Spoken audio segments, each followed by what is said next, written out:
নবী করিম সাল্লাল্লাহু আলাইহি ওয়াসাল্লাম ইরশাদ করেছেন, ইজতানিবুস সাবআল মুবিকাত, তোমরা সাতটি ধ্বংসকারী বস্তু থেকে বেঁচে থাকবে।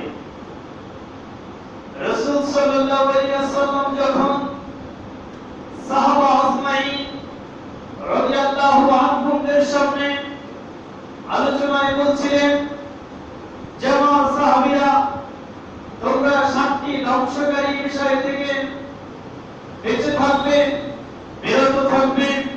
আলু তখন সমস্ত সাহাবায়ে কেরাম বলেছিলেন, ওমা হুন্না ইয়া রাসূলুল্লাহ ইয়া হাবিবাল্লাহ, সেই ধ্বংসকারী বিষয়গুলি কি? আলা রাসূল সাল্লাল্লাহু আলাইহি ওয়াসাল্লাম বললেন, আশিরকু বিল্লাহ। সাতটি ধ্বংসকারী বিষয়ের মধ্যে প্রথম হলো আল্লাহ রাব্বুল ইজ্জতের সাথে অংশীদার সাব্যস্ত করা। আমরা আজকে আলোচনা শুনব এই এক নম্বর পয়েন্ট থেকে। ইনশাআল্লাহ আল্লাহ তাবারক ওয়া তাআলা আমাদের সকলকে আজকের আলোচনা শোনা, বোঝার এবং সে অনুযায়ী নিজের জীবনে বাস্তবায়ন করার তৌফিক দান করুন বলে আমিন। শিরক আরবি শব্দ, যার বাংলা শাব্দিক অর্থ হলো অংশীদার সাব্যস্ত করা, অংশীদার সাব্যস্ত হওয়া, সমকক্ষ বানানো। এটা সবচেয়ে মারাত্মক অপরাধ, সবচেয়ে বড় গুনাহ। আমরা ওযু করার পরে যেমনি ভাবে কতগুলো কাজ রয়েছে, যেই কাজগুলো সংকরিত হলে ওযু নষ্ট হয়ে যায়।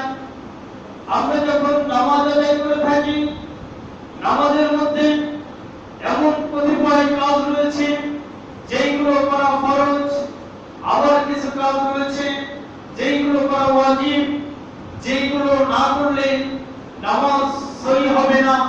আবার এমন কিছু রয়েছে যেইগুলো করলে নামাজ নষ্ট হয়ে যায়। ঠিক তদ্রূপভাবে ইমানের ৬টি রুকুন রয়েছে। সেই ৬টি রুকুনের উপরে আমরা বিশ্বাস স্থাপন করার পরে যখন আমরা একজন ইমানদার হিসাবে বিবেচিত হই, ঈমান আনয়নের পরে এমন কতিপয় বিষয় রয়েছে যেই বিষয়গুলো আমাদের মধ্যে বিদ্যমান থাকলে, আমাদের দ্বারা সংগঠিত হলে ঈমান বিনষ্ট হয়ে যায়। আমরা প্রতিনিয়ত আল্লাহ রাব্বুল আলামিনের কাছে দোয়া করি, জাল্লা তাবারাক ওয়া তাআলা আমরা কখন না জানি মৃত্যুবরণ করব, কিন্তু আল্লাহ রাব্বুল ইজ্জত আমরা যখন মৃত্যুবরণ করব, মৃত্যুবরণের সময় যেন আমরা ঈমান নিয়ে যেতে পারি, সেই তৌফিক দান করো। আল্লাহ রাব্বুল ইজ্জতের কাছে আমরা এই দোয়া করি, এখনো করছি। আল্লাহ রাব্বুল ইজ্জত আমাদের যতদিন হায়াত রেখেছেন যেন ইমানদার মুসলমান হিসাবে জীবিত থাকতে পারি, আর যখন পৃথিবী থেকে চলে যাওয়ার সময় হয় যেন আমাদের সকলকে আল্লাহ ঈমানের সহিত পৃথিবী থেকে তুলে নেয় বলে আমিন। তো এমন কিছু কাজ রয়েছে যেই কাজগুলি আপনার আমার ঈমানকে ধ্বংস করে দেয়, নষ্ট করে দেয়, এমনকি আপনি আমি ইসলাম থেকে খারিজ হয়ে যায়, বহিষ্কার হয়ে যায়। তার মধ্যে অন্যতম একটি বিষয় এই শিরক, অংশীদার সাব্যস্ত করা। আল্লাহ রাব্বুল ইজ্জত তার নিজের পরিচয় পবিত্র কোরআনের ছোট্ট একটি সূরা সূরাতুল ইখলাসের মধ্যে পরিষ্কারভাবে তার নিজের পরিচয় তুলে ধরেছেন। ওয়ালাম ইয়াকুল লাহু কুফুয়ান আহাদ। আল্লাহ বলে দিয়েছেন পরিষ্কারভাবে, এই বিশাল পৃথিবী পরিচালনার ক্ষেত্রে আল্লাহ রাব্বুল ইজ্জত সবকিছু সৃষ্টি থেকে শুরু করে পরিচালনা এবং কিয়ামত পর্যন্ত যার কিছু করা আল্লাহ রাব্বুল ইজ্জতের তৈরি করার ক্ষেত্রে, পরিচালনার ক্ষেত্রে কোনো সমকক্ষ নাই। কিন্তু আমরা অনেক ক্ষেত্রে বুঝে হলেও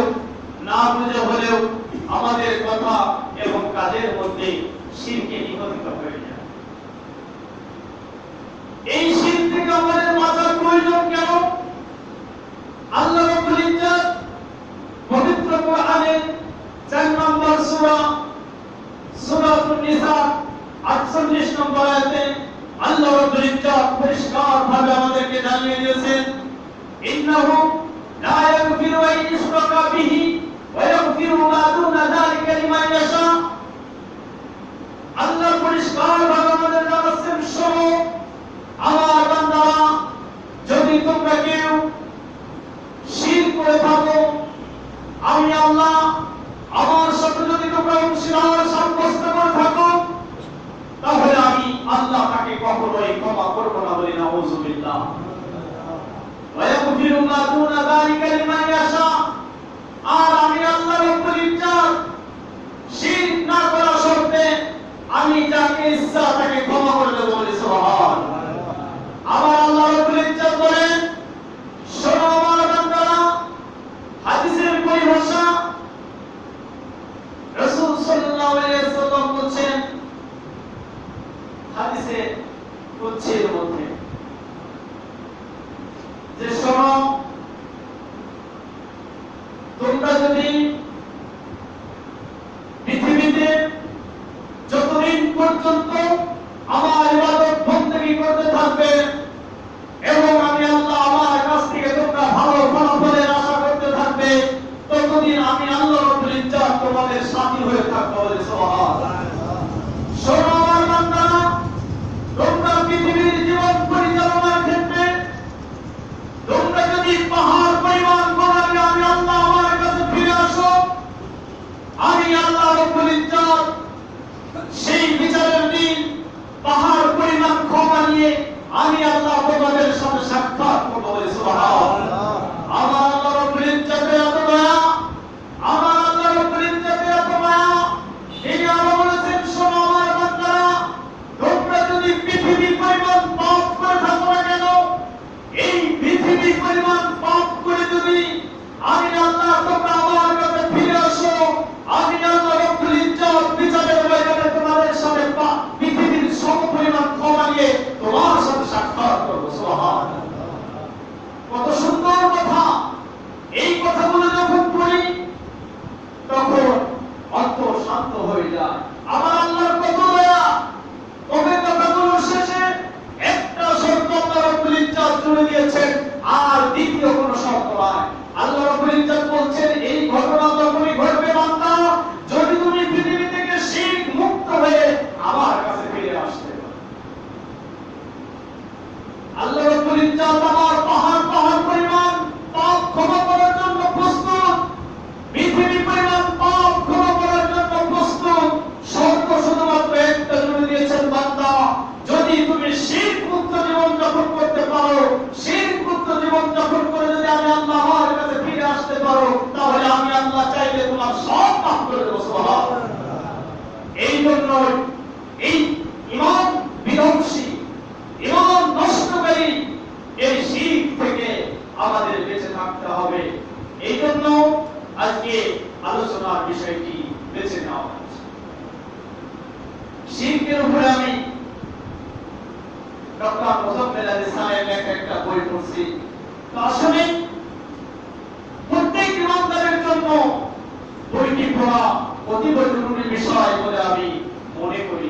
কেননা আমরা প্রত্যেক মানুষই শিরকের মধ্যে পড়ে রয়েছি,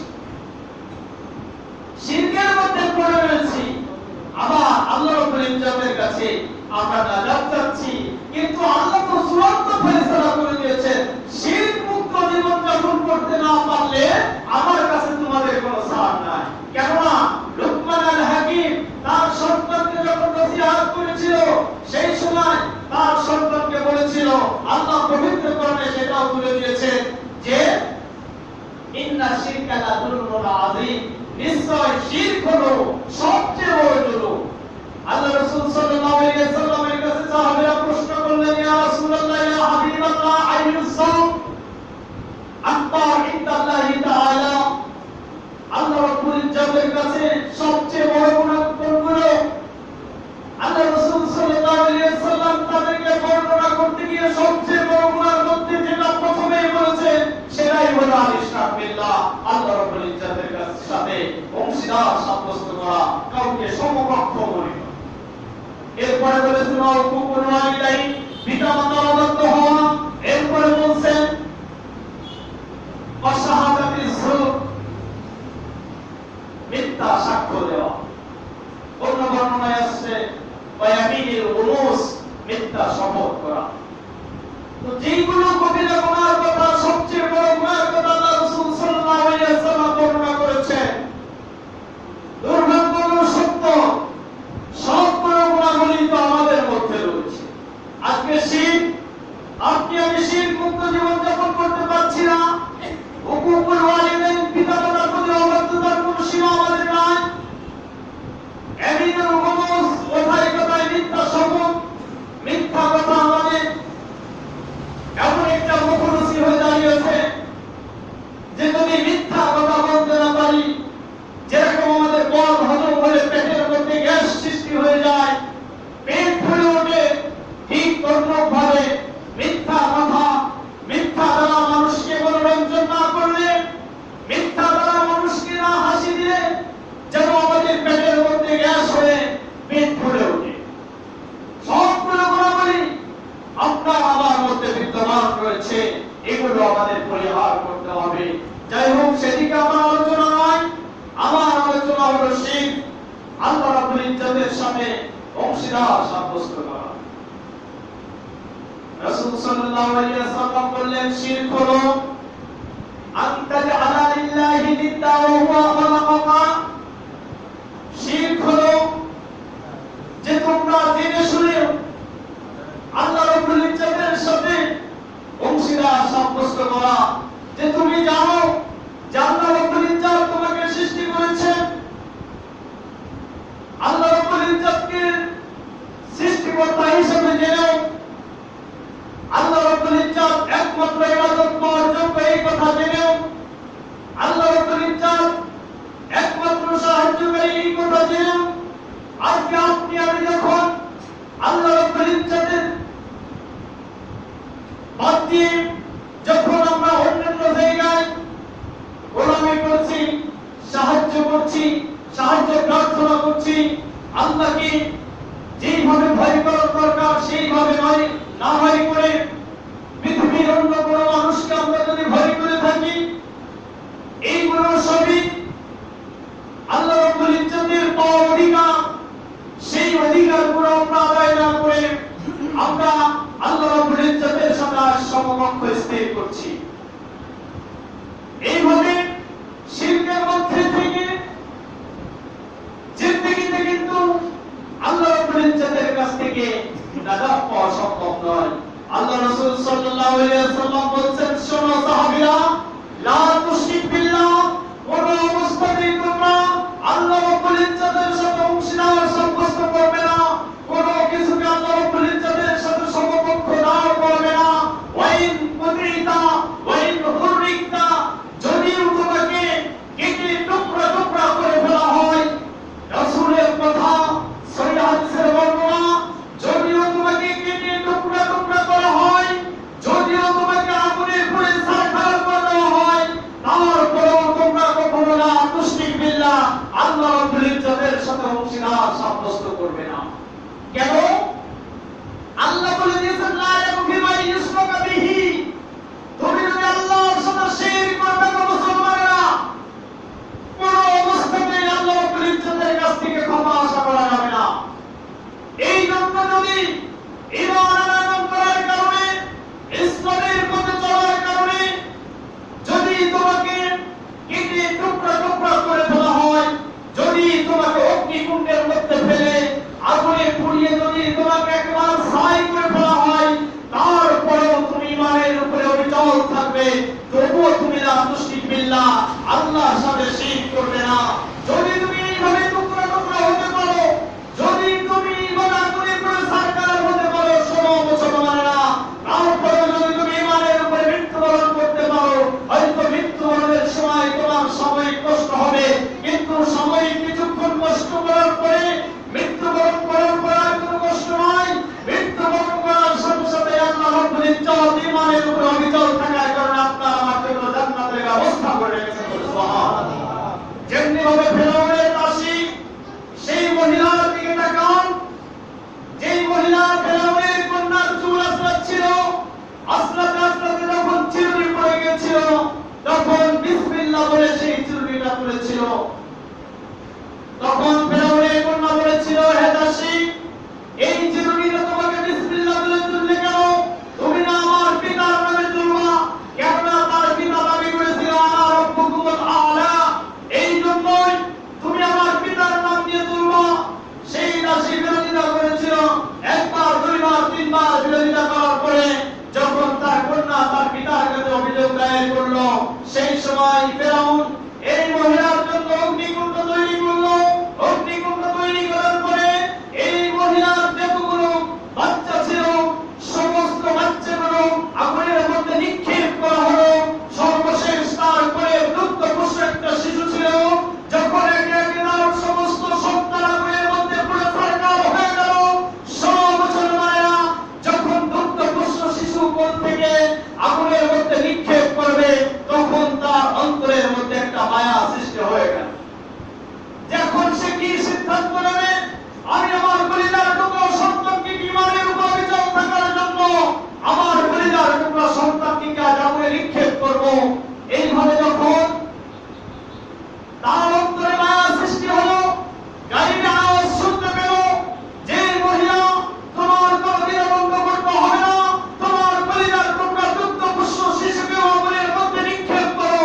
সাথে সাথে ঈমানের উপর অবিচল থেকে তুমি আগুনের মধ্যে ঝাঁপ দাও। মহিলা আগুনের মধ্যে ঝাঁপ দিয়ে দিল। আল্লাহ রাসূল সাল্লাল্লাহু আলাইহি ওয়াসাল্লাম যেদিন মিরাজে গিয়েছিলেন, মিরাজে গিয়ে এই মহিলা জান্নাতে ছিলেন, আল্লাহ রাব্বুল ইজ্জত তাকে দেখাই দিয়েছিলেন। সুবহানাল্লাহ। কিসের বিনিময়ে? সে আল্লাহর সাথে কাউকে সমকক্ষ স্থির করতে রাজি নয়। সে ঈমানের উপর অবিচল থাকলো, ইসলামের উপর অবিচল থাকলো, ইসলামের উপর অবিচল থেকে নিজের জীবনকে কুরবানি করে দিল। বিনিময়ে আল্লাহ রাব্বুল ইজ্জত তার জন্য জান্নাতের ব্যবস্থা রেখেছেন। সুবহানাল্লাহ। আজকে আপনার আমার সংক্ষিপ্ত হায়াত, দুনিয়ার জীবন ক্ষণস্থায়ী, আখিরাতের জীবন চিরস্থায়ী। আমরা সকলেই জ্ঞানবান মুসলমান, সচেতন মানুষ। আমরা সচেতন মানুষ হয়ে দীর্ঘস্থায়ী জীবনকে ক্ষতিগ্রস্ত করে ক্ষণস্থায়ী জীবনকে আমরা সাকসেস করতে চাই না, বরং এই ক্ষণস্থায়ী জীবনকে উৎসর্গ করে দীর্ঘস্থায়ী জীবনকে আমরা সাকসেস করতে চাই। এই জন্য আপনাকে আমাকে অবশ্যই রাসূলের হাদিস থেকে আমাদের শিক্ষা যে কোন অবস্থাতেই আমরা শিরকের মধ্যে নিপতিত হব না। আল্লাহ রাব্বুল ইজ্জত এই জঘন্যতম মহাপাপ থেকে আমাদের সকলকে হেফাজত করতে হবে। আল্লাহ তাবারক ওয়া তাআলা অন্য আয়াতে বলছেন যে তুমি যদি মাইশরিক বিল্লাহ, যেই ব্যক্তি আল্লাহ রাব্বুল ইজ্জতের সাথে শিরক করবে, ফাকাদ হারামাল্লাহু আলাইহিল জান্নাহ, আল্লাহ রাব্বুল ইজ্জত তার জন্য জান্নাত হারাম করে দেবেন। ওয়াহুন নার, আর তার একেবারে চিরস্থায়ী ঠিকানা হবে জাহান্নাম। বলি নাউযুবিল্লাহ। আল্লাহ রাব্বুল ইজ্জত জানাচ্ছে যে আপনি আমি যদি শিরক করে থাকি তাহলে আপনার আমার জন্য জান্নাত হারাম করে দেবেন এবং আমাদের অবস্থান, আমাদের ঠিকানা আল্লাহ রাব্বুল ইজ্জত জাহান্নামে লিপিবদ্ধ করে দিবেন। কত বড় কথা আল্লাহ রাব্বুল ইজ্জত কোরআনে জানাই দিয়েছেন। এই এতগুলো জানানোর পরেও আপনি আমি যদি শিরকের মধ্যে নিপতিত থাকি, শিরকের মধ্যে ডুবে থাকি, আর আল্লাহ রাব্বুল ইজ্জতের কাছে শুধু আশ্রয় প্রার্থনা করি, ক্ষমা প্রার্থনা করি, তাহলে কোনো কাজ হবে না যতক্ষণ পর্যন্ত আপনি আমি শিরক মুক্ত জীবন যাপন করতে না পারবো। আখিরাতের জীবন সবচেয়ে বড় ভয়াবহ জীবন, হাসরের ময়দান সবচেয়ে বড় ভয়াবহ ময়দান। জাহান্নামের আগুন সহ্য করার মতো পৃথিবীর কোনো মানুষ নাই। সেই জাহান্নামের আগুন থেকে বাঁচতে হলে অবশ্যই আমাদের শিরক মুক্ত জীবন যাপন করতে হবে। আবু যর গিফারি রাদিয়াল্লাহু তাআলা আনহু হতে বর্ণিত, তিনি বলেন রাসূল সাল্লাল্লাহু আলাইহি ওয়াসাল্লাম ইরশাদ করেছেন, যেই ব্যক্তি কালেমাকে স্বীকার করলো, লা ইলাহা ইল্লাল্লাহ মুহাম্মাদুর রাসূলুল্লাহ, এই বাক্য স্বীকার করলো এবং এই কালেমার উপরে মৃত্যুবরণ আল্লাহর জান্নাতে প্রবেশ করবে বলে সুবহানাল্লাহ। আবু যর গিফারি রাদিয়াল্লাহু তাআলা আনহু রাসূল সাল্লাল্লাহু আলাইহি ওয়াসাল্লামের কাছে প্রশ্ন করলেন, ইয়া রাসূলুল্লাহ, ইয়া হাবিবাল্লাহ, কালেমা স্বীকার করলো কিন্তু সে যদি ব্যভিচার করে থাকে, সে যদি চুরি করে থাকে? রাসূল সাল্লাল্লাহু আলাইহি ওয়াসাল্লাম বললেন, শোনো সাহাবী, যদিও সে ব্যভিচার করে থাকে, যদিও সে চুরি করে থাকে, কিন্তু সে যদি কালেমা স্বীকার করে থাকে আর এর উপরে যদি মৃত্যুবরণ করে থাকে, তাহলে তার পাপের সাজা নেওয়ার পরে একদিন হলেও সেই ব্যক্তি আল্লাহর জান্নাতে যাবে বলে সুবহানাল্লাহ। আবু যর রাদিয়াল্লাহু তাআলা আনহু একবার নয়, দুইবার নয়, তিনবার প্রশ্ন করেছিলেন। রাসূল সাল্লাল্লাহু আলাইহি ওয়াসাল্লাম তিনবার একই কথা বললেন, যদিও চুরি করে, যদিও ব্যভিচার করে, কিন্তু কালেমার উপরে মৃত্যুবরণ করলে সে আল্লাহর জান্নাতে যাবে সুবহানাল্লাহ। আমরা এখানে যতজন আসছি, আমাদের মনে কোনো দ্বিধা নাই, কোনো সংকোচ বোধ নাই, আমরা নিশ্চিন্তে কালেমা স্বীকার করি এবং আমাদের প্রচেষ্টা আছে কালেমার উপরে মৃত্যুবরণ করব ইনশাআল্লাহ। আল্লাহ আমাদের তৌফিক দান করুন বলে আমিন। আমাদের প্রত্যেকের আত্মবিশ্বাস, প্রত্যেকের প্রচেষ্টা আছে আমরা কালেমার উপরে মৃত্যুবরণ করতে চাই। তাহলে এই হাদিসের আলোকে আমরা বুঝতে পারি যে আমাদের যেই পাপ আছে না কেন, সেই পাপের শাস্তি নেওয়ার পরে একদিনের জন্য হলেও আপনি আমি জান্নাতের আশা করতে পারি। কেননা আপনি আমি কালেমা স্বীকার করেছি, আবার যদি কালেমার উপর মৃত্যুবরণ করতে পারি, তাহলে আমি আশাবাদী আল্লাহ রাব্বুল ইজ্জত দয়া করে আপনাকে আমাকে একদিন জান্নাতে দেবেন, জাহান্নামের শাস্তি ভোগ করার পরে। কিন্তু আপনি আমি যত পরিষ্কার হয় না কেন, আপনি আমি যত ইবাদত বندگی করি, যত তাসবিহ তাহলিল করি না কেন, যত দান সদকা করি না কেন, আমার ভিতরে যদি শিরক থেকে থাকে, আমি যদি মুশরিক হয়ে থাকি, তাহলে জিন্দেগিতে জান্নাতের আশা আপনি আমি করতে পারবো না।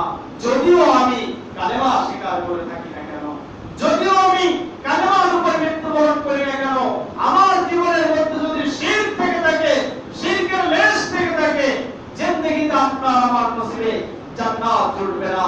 এই জন্য মুসলমানেরা, আমাদের জীবন যাপন করতে হলে অবশ্যই শিরক মুক্ত জীবন যাপন করতে হবে। আল্লাহ তাবারক ওয়া তাআলা বলেছেন, লাইন আশরাকতা লা ইয়াহবাতান্না আমালুকা, যদি তুমি শিরক করে থাকো, এই শিরকের কারণে আল্লাহ রাব্বুল ইজ্জত তোমার সমস্ত আমল নষ্ট করে দেবে বলে নাউজুবিল্লাহ। আপনার আমার দান সদকা থাকতে পারে, রোজা থাকতে পারে, হজ থাকতে পারে, নামাজ থাকতে পারে, তাহাজ্জুদ থাকতে পারে, তাসবিহ তাহলিল ইত্যাদি নেকামল থাকতে পারে, কিন্তু আপনি আমি যদি মুশরিক হয়ে থাকি, আমার আল্লাহ কোরআনে জানাচ্ছেন তুমি মুশরিক হওয়ার কারণে তোমার যত নেক আমল আছে আল্লাহ রাব্বুল ইজ্জত সব ধ্বংস করে দিয়েছে। তাহলে আমি কিসের বুনিয়াদে সেদিন আসরের ময়দানে আল্লাহর সামনে দণ্ডায়মান হব? এই জন্য আমাদের এখনো সচেতন হতে হবে। এখনো তওবার দরজা খোলা আছে, আমাদের একনিষ্ঠভাবে তওবা করতে হবে। তওবা করে আমাদের ফিরে আসতে হবে। একনিষ্ঠভাবে আপনি আমি যদি শিরক আকবার করে থাকি, অবশ্যই খালেস দেবে তওবা করে আবার নতুন করে কালেমায়ে শাহাদাত পাঠ করে আপনাকে আমাকে মুসলমান হতে হবে। তো যাই হোক, শিরকের কিছু ধরন সম্পর্কে কথা বলি, আমি শেষ করব ইনশাআল্লাহ। শিরক প্রথমত তিন ধরনের। একটা হলো শিরক ফির রুবুবিয়্যাত, আরেকটা হলো শিরক ফিল উলুহিয়্যাত, আরেকটা হলো শিরক ফিল আসমাই ওয়া সিফাত। শিরক ফিল রুবুবিয়্যাত, রব হিসাবে আল্লাহ রাব্বুল ইজ্জত যা কিছু দাবিদার, একমাত্র তাকেই মানতে হবে, তার সাথে কোনো সমকক্ষ মনে করা যাবে না, সমকক্ষ বানানো যাবে না। রব হিসাবে আল্লাহ, তিনি আমাকে সৃষ্টি করেছেন, তিনি আমাকে রিজিক দিয়েছেন, তিনি আমার জীবন দান করেছেন, সময় হলে তিনি আমাকে পৃথিবী থেকে তুলে নেবেন। এই যে জীবন মৃত্যুর মধ্যেও আপনি আমি প্রতিনিয়ত কত শিরক করে থাকি। আপনি আমি হঠাৎ অসুস্থ হয়ে পড়লাম, চিকিৎসা নিলাম এবং আপনি আমি বলা শুরু করলাম যে যদি সময় মতো চিকিৎসককে না পেতাম তাহলে হয়তোবা আমার পৃথিবীতে বাঁচা সম্ভব হতো না। ডাক্তারের যদি ক্ষমতা থাকতো কারো জীবন দান করো, তাহলে পৃথিবীতে কোনোদিন কোন ডাক্তার পৃথিবী ছেড়ে চলে পরকালে যেত না। ডাক্তারের কোনো ক্ষমতা নাই। আমার রোগ হয়েছে, আমি ওষুধ খাবো, ওষুধের কোনো ক্ষমতা নাই। ওষুধ আপনার আমার দেহের মধ্যে গিয়ে আল্লাহ রাব্বুল ইজ্জতের কাছে ফরিয়াদ করে, আল্লাহ রাব্বুল ইজ্জত, আমি এই রোগের মধ্যে প্রবেশ করেছি, আল্লাহ আপনি যদি অনুমতি দেন তাহলে আল্লাহ আমি এর ভিতরে ঢুকে কাজ করব, আপনি যদি অনুমতি না দেন তাহলে আমি চুপ করে বসে থাকবো। এই জন্য আমি প্রায় বলে থাকি, একই ওষুধ খায়ে একই রোগী সুস্থ হয়ে যাচ্ছে, একই ওষুধ খায়ে একই রোগী আল্লাহ রাব্বুল ইজ্জতের হুকুমে সাড়া দিয়ে চলে যাচ্ছে। এই জন্য ওষুধের কোনো ক্ষমতা নাই, ডাক্তারের কোনো ক্ষমতা নাই। জীবন মৃত্যু সবকিছুর মালিক আল্লাহ। আমার যতদিন পৃথিবীতে সময় দিয়েছেন ততদিন পর্যন্ত যে কোনো ভাবে আল্লাহ আমাকে পৃথিবীতে রাখবেন। আমার সময় শেষ হয়ে গেলে যে কোনো ভাবে আল্লাহ রাব্বুল ইজ্জত আমার পৃথিবী থেকে তুলে নেবেন, এটাই বাস্তবতা। এছাড়া যদি আপনি আমি বিকল্প কিছু মনে করে থাকি তাহলে আপনি আমি আল্লাহ রাব্বুল ইজ্জত যে মৃত্যুদাতা জীবনদাতা এর মধ্যে আপনি আমি সমকক্ষ করে ফেলি। আপনি আমি যখন এই সমকক্ষ করে ফেলছি তখন আপনি আমি পৃথিবী থেকে সার্টিফিকেট নিয়ে যাব। আপনি আমি যখন শিরক করছি পৃথিবী থেকে সার্টিফিকেট নিয়ে যেতে হবে।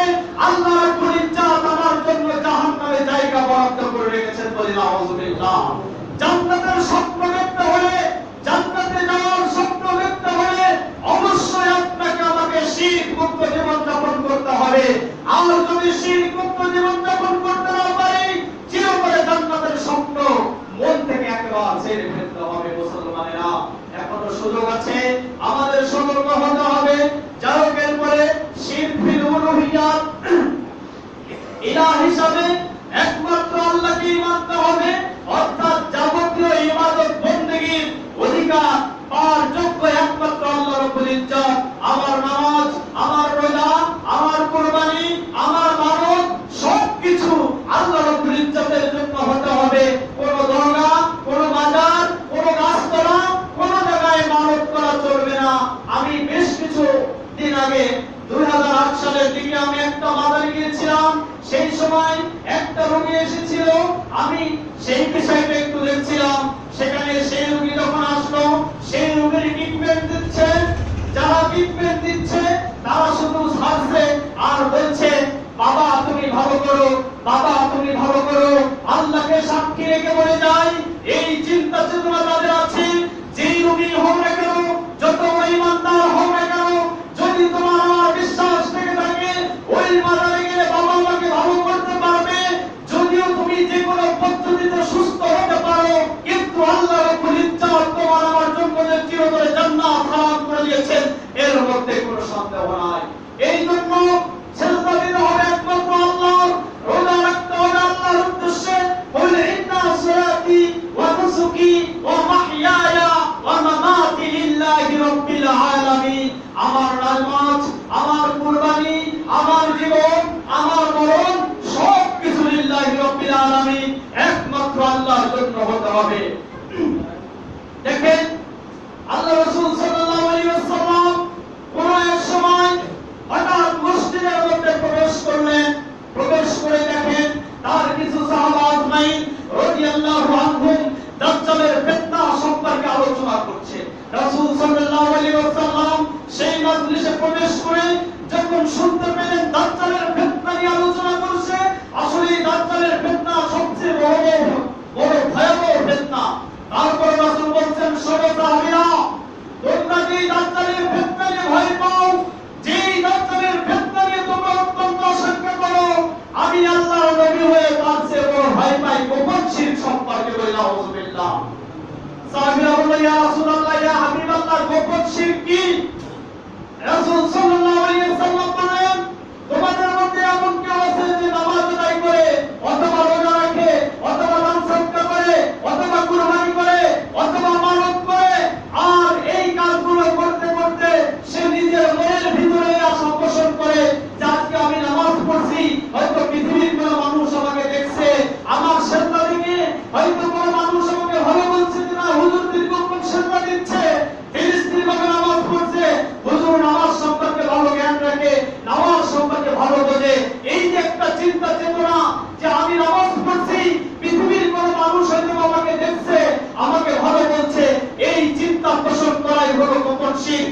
ফিতনা, দাজ্জালের ফিতনা থেকেও সবচেয়ে বড় ভয়ঙ্কর বলে নাউযুবিল্লাহ। তাহলে নামাজ হলো একমাত্র আল্লাহর উদ্দেশ্যে, তাছাড়া বাকি যে কোনো উদ্দেশ্য হলে আপনার আমার মধ্যে শিরক ঢুকে যাবে। এটা হলো শিরক ফিল উলুহিয়্যা। আরেকটা হলো শিরক ফিল আসমাই ওয়া সিফাত, আল্লাহ রাব্বুল ইজ্জাতের গুণবাচক নামের সাথে যে সমস্ত শিরক রয়েছে। যেরকম দেখেন আমরা অনেক সময় কি ভুল করে থাকি, একজনের নাম আব্দুল্লাহ, এই আব্দুল শব্দটা কেটে আমরা তাকে আল্লাহ বলে ডাকতে পারি না, আর এটা সরাসরি আল্লাহর নামের সাথে জড়িত বলে এটা আমাদের বিবেকে বাধা দেয়। বাকিগুলো আব্দুল কাটতে আমরা কোনো দ্বিধাবোধ করি না, কেননা আমরা চাই একটু সংক্ষেপ হোক। আব্দুর রহমান, আব্দুল মালিক, আব্দুর রাজ্জাক, আব্দুল সত্তার ইত্যাদি ইত্যাদি, এইগুলো নাম হচ্ছে আল্লাহ। রাজ্জাক রিজিকদাতা একমাত্র আল্লাহ, পৃথিবীর কোনো মানুষ রিজিকদাতা হতে পারে না। মালিক একমাত্র আল্লাহ, পৃথিবীর কোনো মানুষ মালিক হতে পারে না। এই জন্য অবশ্যই এই নামের সাথে আমাদের আব্দুল শব্দটি যোগ করতে হবে। এই জন্য আমি বলছিলাম শিরক সম্পর্কে আসলে অনেক কথা যা সংক্ষিপ্ত পরিসরে আমাদের সম্ভব নয়। এই জন্য যতটুকু কথা আমরা শুনলাম, ইমানদার মুসলমানেরা আমাদের মন থেকে আজকে যদি খালেস নিয়তে তওবা করে শিরক মুক্ত জীবন যাপন করতে পারি, তাহলে আল্লাহ রাব্বুল ইজ্জাত পৃথিবী পরিমাণ পাপ করলেও আপনার আমার সাথে আল্লাহ এসে পৃথিবীর সমপরিমাণ ক্ষমা নিয়ে আমাদের সাথে সাক্ষাৎ করবে। সুবহানাল্লাহ। আর যদি শিরক মুক্ত জীবন যাপন করতে না পারি, তাহলে জাহান্নামে যাওয়ার জন্য প্রস্তুত থাকতে হবে। আল্লাহ রাব্বুল ইজ্জাত আমাকে সহ আপনাদের সকলকে শিরক মুক্ত জীবন যাপন করার তৌফিক দান করুক এবং ঈমানের উপরে আমাদের সকলকে মৃত্যু দান করুক। সকলে বলে আমিন। ওয়া মা তাওফীক ইল্লা বিল্লাহ।